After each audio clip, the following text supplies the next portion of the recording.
ఈరోజు నేను నా స్టైల్లో కరివేపాకు పచ్చడి ఎలా చేశానో చెప్తాను. మీకు కూడా నచ్చితే ట్రై చేయండి. ముందుగా శనగపప్పు, మినపప్పు దోరగా వేయించేసుకుని మిక్సీ గిన్నెలోకి తీసుకుని దాంట్లోకి చింతపండు, ఉప్పు కూడా వేసి పెట్టుకున్నాను.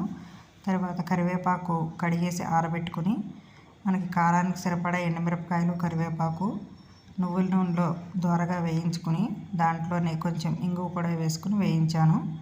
తర్వాత ఈ రెడీ చేసుకున్న మిశ్రమాన్ని మిక్సీ పట్టుకొని దాంట్లో ఈ వేగిన కరివేపాకు, ఎండుమిరపకాయలు వేసుకొని వేడి నీళ్ళు వేసి రుబ్బాను. బాగా మెత్తగా నలగనివ్వాలి. వేడి నీళ్ళు వేయడం వల్ల పచ్చడి పాడవకుండా ఉంటుందని నేను వేడి నీళ్ళు వేసి అవి కొంచెం చల్లారిన తర్వాత వేసాను. బెల్లం కూడా సరిపడా వేసుకుంటే రుచి చాలా బాగుంటుంది.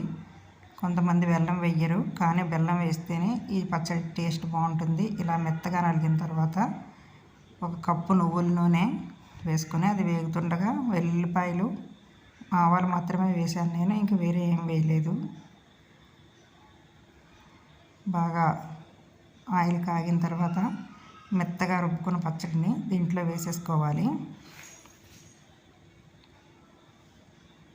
బాగా ఆయిల్ అంతా ఈ పచ్చడిలో ఇంకిపోయే వరకు బాగా మగ్గించుకోవాలి.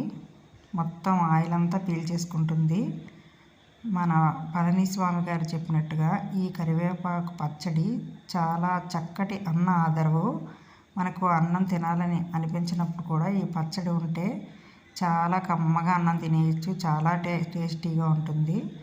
మనం చక్కగా ఇలాగా ఒక బాక్స్లో తీసేసుకుని బాగా చల్లారిన తర్వాత ఫ్రిడ్జ్లో పెట్టేసుకుంటే ఎన్ని రోజులైనా ఉంటుంది, అస్సలు పాడవదు.